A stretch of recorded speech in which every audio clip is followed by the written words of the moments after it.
Assalamualaikum warahmatullahi wabarakatuh. Alhamdulillahirabbil alamin, rabbul arsyil azim, rabbul fuqara wa rabbul masakin, rabbul yatama wa rabbul mustad'afin, rabbi rabbuna wa rabbukum fa'buduhu hadza siratun mustaqim.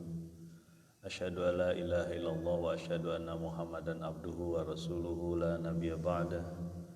Allahumma salli wa sallim wa barik ala sayyidina Muhammadin wa ala alihi wa sahbihi ajma'in, amma ba'd.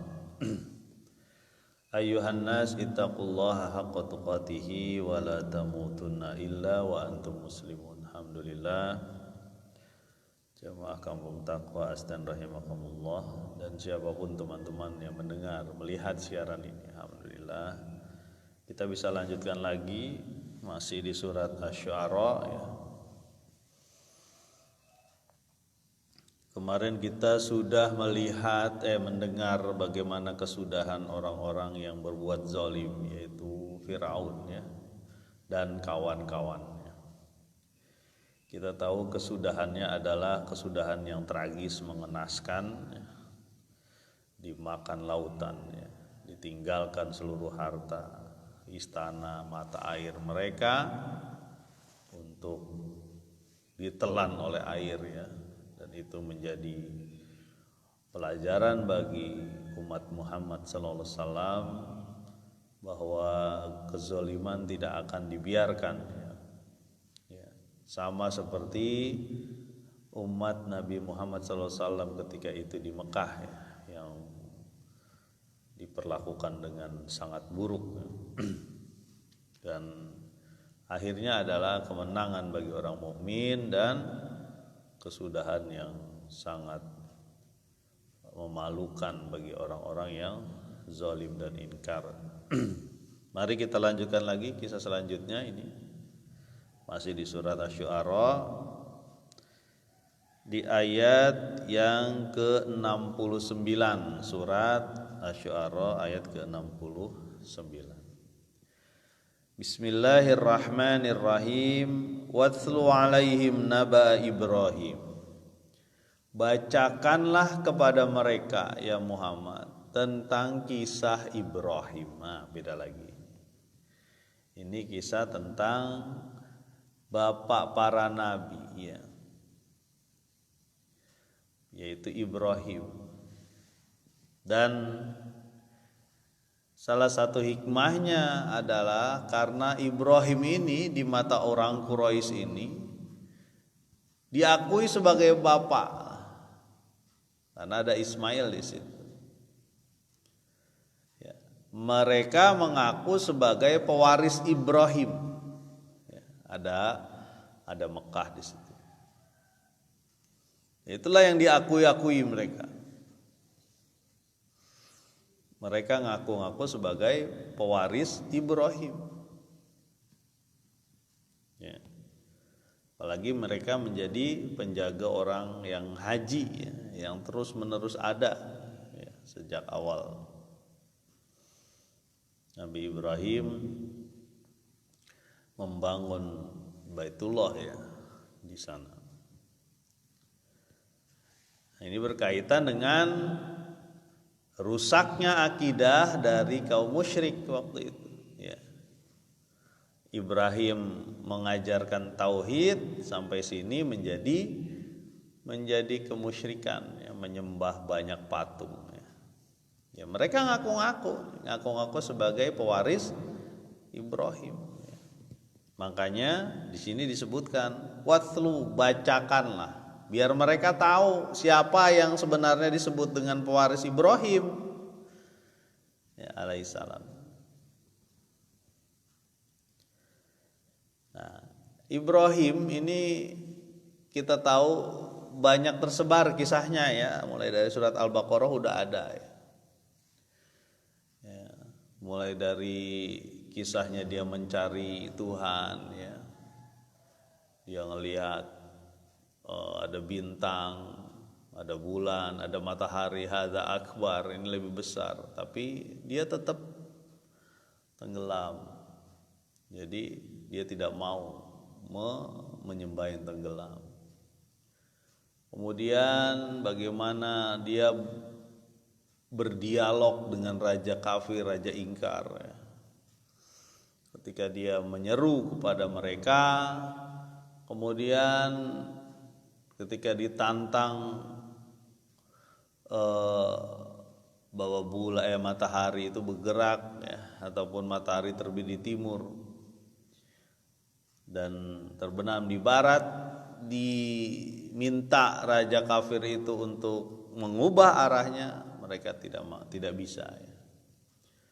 Kemudian di beberapa surat selanjutnya ada juga mengenai dialog antara Allah Subhanahu wa taala, ya, dengan Ibrahim melalui malaikat. Keyakinan dia terhadap kematian, ya, lewat burung yang dipotong, kita udah sempat sampaikan. Lalu ada juga kisah tentang Ibrahim mendapatkan berita kabar gembira, mendapatkan anak Ishak. Kemudian ada juga tamu Ibrahim, sebenarnya dia juga akan diutus ke Nabi Lut, ya, negeri kaum Sodom. Kemudian ada juga dakwahnya Nabi Ibrahim, ya, kepada raja kafir, bagaimana patung-patung dia rubuhkan, ya. Kemudian ada juga cerita mengenai Nabi Ibrahim menitipkan Hajar dan Ismail di negeri yang tak bertuan, ya. Ya, diingatkan atau dititipkan supaya kepada Allah Subhanahu wa taala saja, tidak ada yang bisa disiapkan untuk Hajar dan Ismail, ya.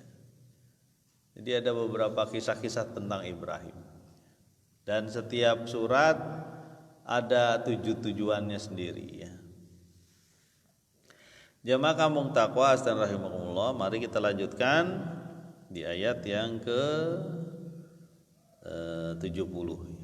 Surat Asy-Syu'ara. Idz qala li abihi wa qaumihi ma ta'budun, ya.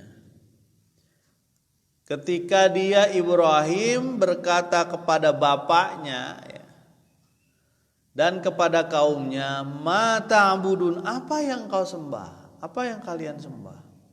Ya. Seolah-olah beliau, ya, Ibrahim alaihissalam itu menyatakan, ente nyembah apaan sih itu? Gitu. Ini bahasa saya aja ini. Apa sih yang kamu sembah itu? Ya. Apa yang kamu doa di situ, yang kamu sembah, mungkin yang kamu kasih sesaji atau apalah. Apaan gitu? Ini menggugah akal, ya.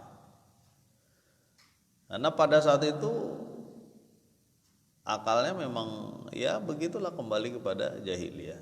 Sebenarnya sudah ada dari zaman dahulu, zaman Nabi Nuh itu ada seruan kepada tauhid, ya. Jamaah kampung takwa astagfirullah, itulah yang disampaikan oleh Ibrahim, bagaimana masyarakat ini melihat apa yang dia kerjakan sehari-hari itu seperti apa yang dia sembah, gitu. Ya. Ini ciri-ciri penggerak masyarakat itu begitu. Dia akan meneliti, melihat, menyampaikan yang kira-kira tidak benar, ya, untuk membuka masyarakat atau umat bahwa kita harus bergerak menuju Allah Subhanahu wa taala. Jangan kalah dengan keadaan, ya. Waktu itu keadaannya memang menyembah patung, ya. Ayat selanjutnya, ayat yang ke-71, ya, surat Asy-Syu'ara. Qalu na'budu asnaman fanadhallu laha akifin. Berkata mereka, kami menyembah patung atau berhala, ya, dan kami senantiasa tekun menyembahnya. Nah, ini dia nggak nyebut Tuhan, tapi dia nyebut patung atau berhala, asnaman. Kenapa? Karena dia nggak bisa ngomong sama Ibrahim sebenarnya. Mau ngomong apa? Masa mau, dan masalahnya lagi biasanya nama-nama patung itu disebut sebagai nama-nama Tuhan. Ya, kalau di zaman Rasulullah SAW, Nabi Muhammad SAW itu nama-nama dulu orang-orang soleh itu ada Hubal, ya, ada Manat, ada Lata, ada Uzza. Ya. Itu sebenarnya orang-orang soleh yang orang-orang soleh ini. Ya menurut mereka, ya kita nggak tahu juga ininya. Kemudian digelincirkan oleh setan supaya dibikin patung, dibikin ini supaya dikenang, lalu disembah jadinya. Ya.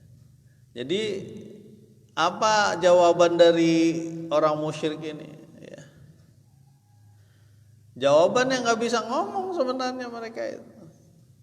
Pokoknya kami senantiasa tekunlah beribadah gitu. Ya.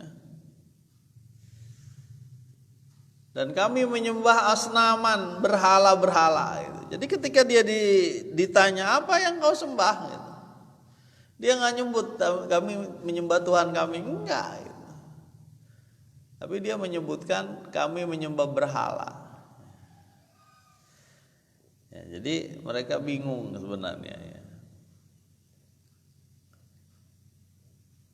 Qalu na'budu asnaman fanadhallu laha akifin. Dan kami senantiasa tekun, selalu saja beribadah menyembah itu. Ya.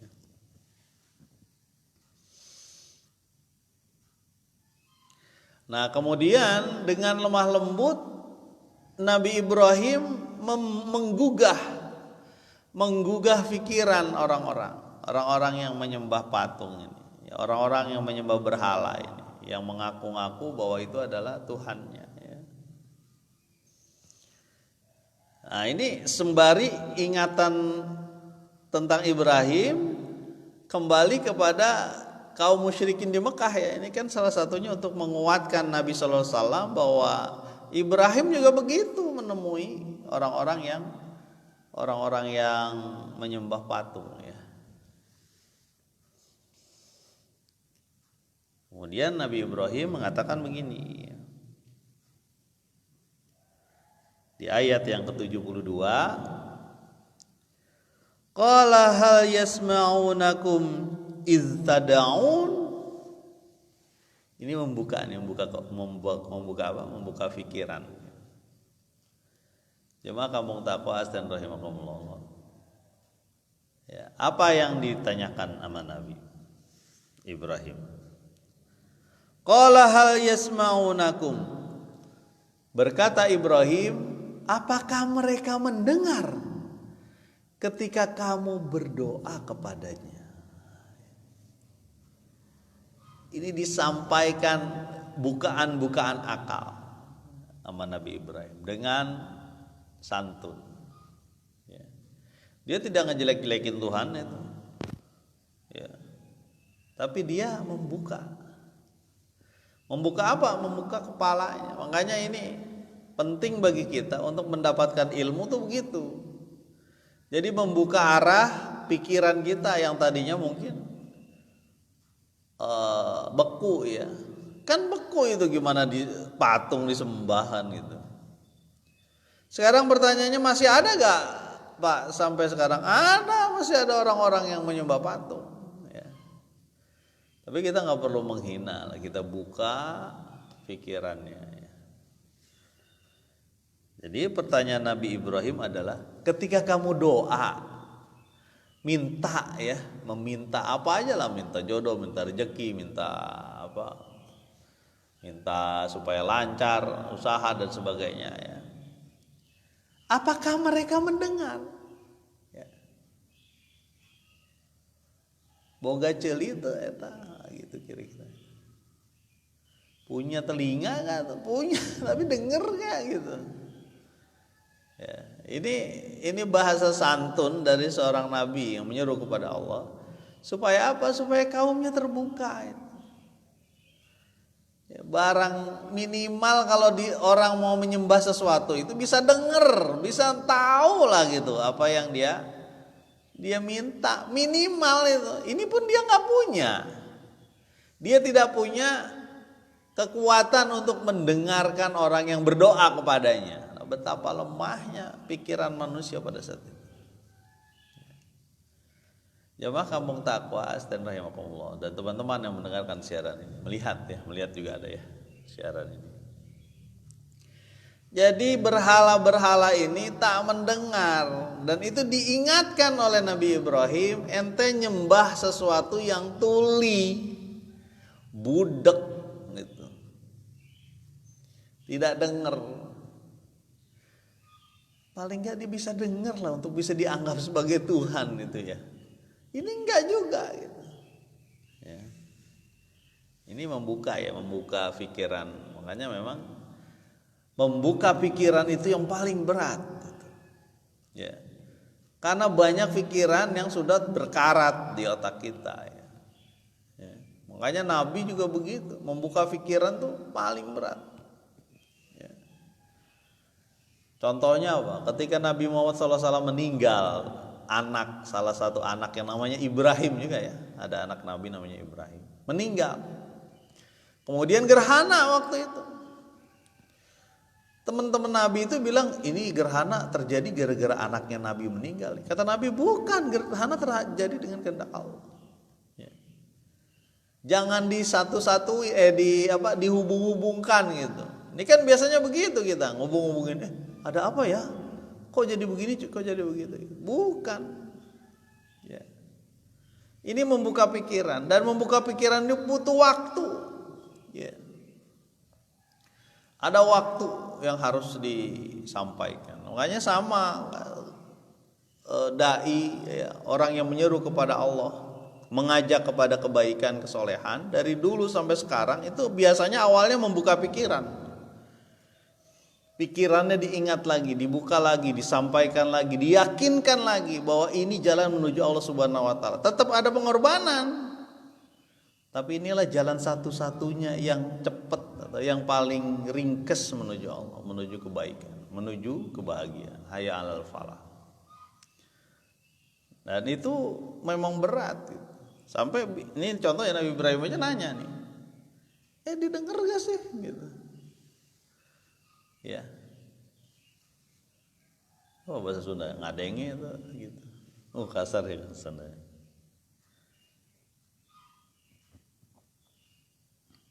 Padahal tadi sebelumnya kan dia ngomong apa? Kami tekun, tekun sih tekun, tapi enten menyembah yang dengerin kita aja enggak gitu. Ya. Kemudian selanjutnya Nabi Ibrahim ya alaihissalam itu nambah lagi pertanyaan lagi dengan niat untuk membuka ini ya.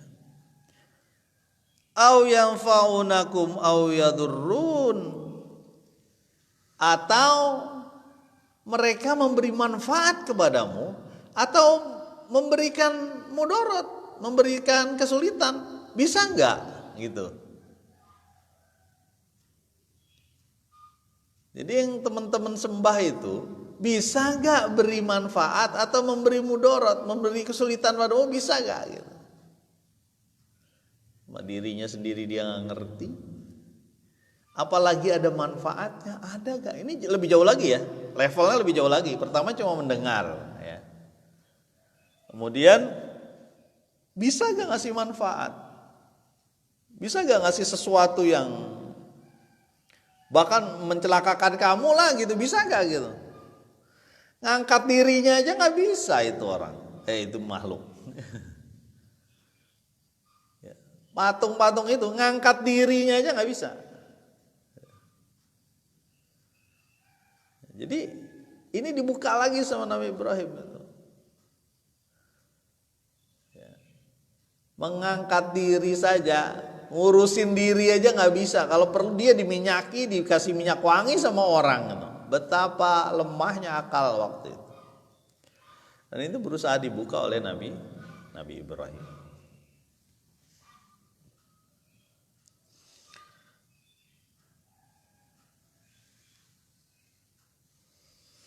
Jadi au yanfa'unakum au yadurrun, atau dia mau bisa bermanfaat atau menyulitkan kita. Nggak bisa juga kan gitu. Nggak bisa. Nah, apa jawaban orang yang ditanyakan demikian oleh Nabi Ibrahim? Ketika ditanya, dia dengar gak waktu ente ngomong minta gitu kepada apa yang kamu sembah itu? Dia dengerin gak?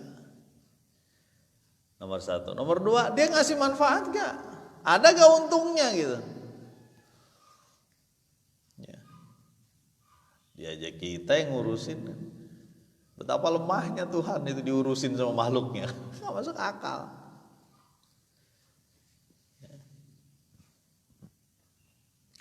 Apa jawabannya orang-orang ini? Orang-orang yang sudah beku ini kepalanya nih. Udah butek lah ibaratnya. Udah gak mau mikir. Yang dia tahu Ibrahim itu pengen ngancurin agama dia, atau pengen ngancurin tatanan kehidupan dia. Ini orang gak bener. Gitulah. Apa dia bilang?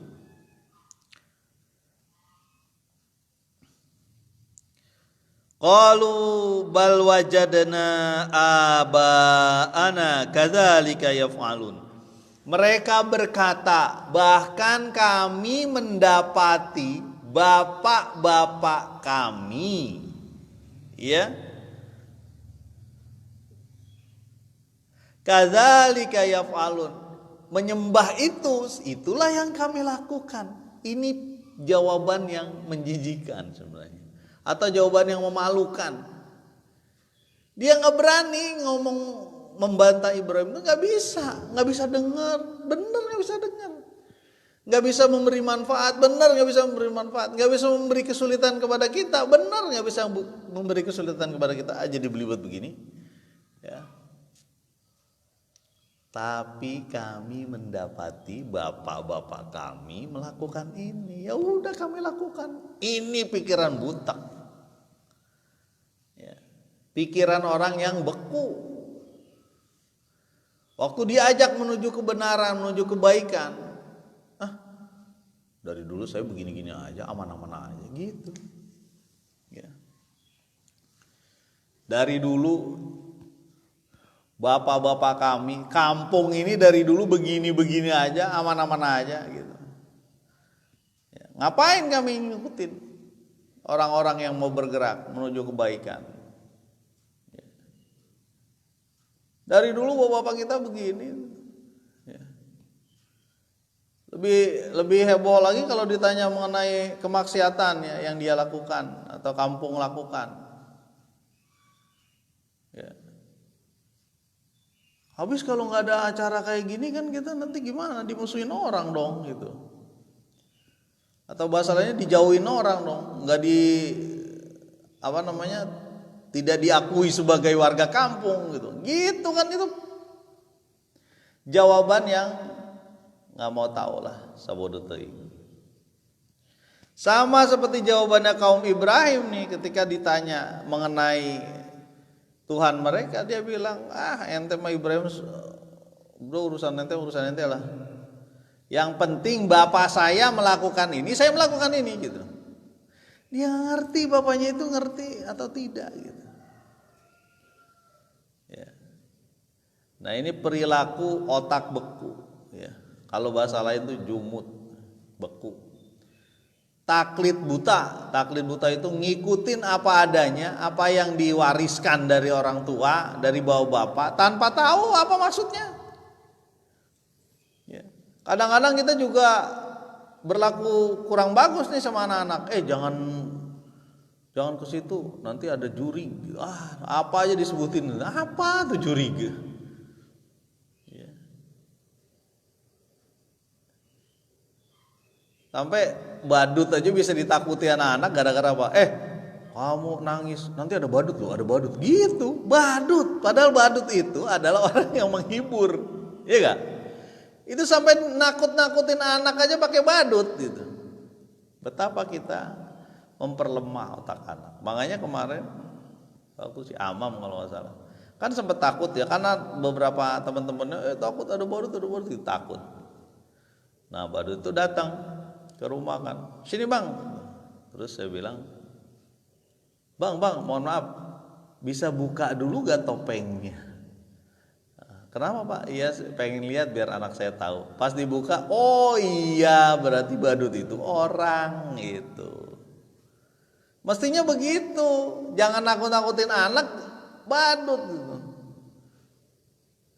Ya. Mungkin anak bisa trauma tuh ngelihat badut itu. Ya. Ini ya bahasa lain dari pendidikan ya, kita perlu ini juga. Nah termasuk perayaan-perayaan yang dari bapak-bapak zaman-zaman jadul gitu ya. Dari zaman dulu udah begini kampung ini, kenapa harus dihapuskan? Ditanya manfaatnya apa? Ada gak manfaatnya? Ya, itu yang kita tanya. Ada gak manfaatnya? Ya. Kalau bahasa Nabi Ibrahim, ada gak manfaatnya? Ada gak kemudorotannya kalau nggak dipakai tuh acara gitu? Kalau nggak dipakai tuh acara tuh di kampung, kita mudorot nggak? Gitu. Ya. Kalau di zaman Nabi Muhammad SAW lebih parah tuh. Salah satunya apa? Ketika haji orang bisa telanjang haji itu. Nggak kebayang itu bapak atau ibu telanjang mengelilingi tawaf. Mengelilingi tawaf lagi. Tawaf mengelilingi Ka'bah. Bahkan ketika berkorban itu darahnya ditempel-tempelin, dipeper-peperin ke kemana? Ke Ka'bah dan ke patung-patung mereka. Ya. Jadi kadang-kadang ada yang sebagian masih ada tuh, saya lihatnya di kampung ini masih ada juga yang anaknya dipakein kalung ya. Ini bukannya menyindir siapa enggak. Ini kita biar kita latihan untuk membuka diri ya. Anaknya dipakein kalung, warnanya hitam untuk kalung. Ya. Warnanya hitam. Kemudian saya nggak tahu isinya apa itu. Katanya untuk selamatan, untuk apa? Ya untuk selamatan dijagalah anaknya.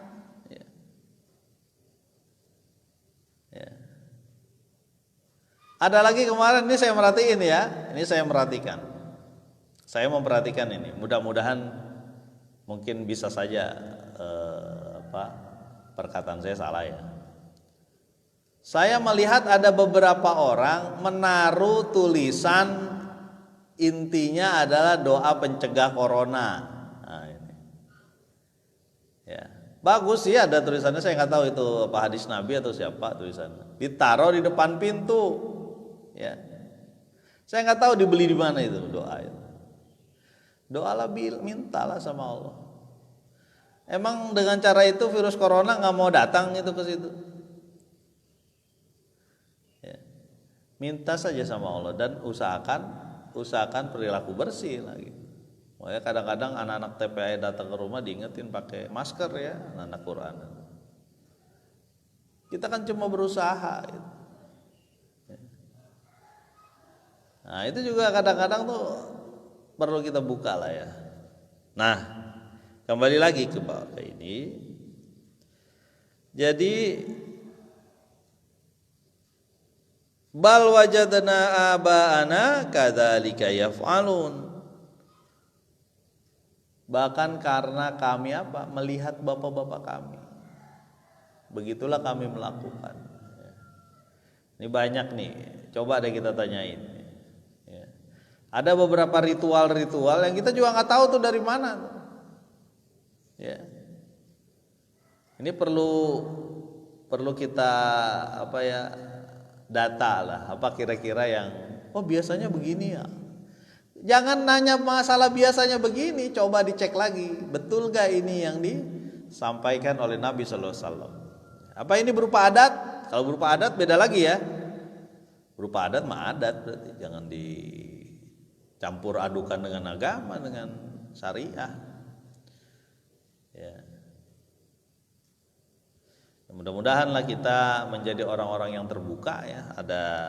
Jangan ngaku-ngaku aja gitu sebagai umat muslim, tetapi kita belum betul-betul sebagai umat muslim.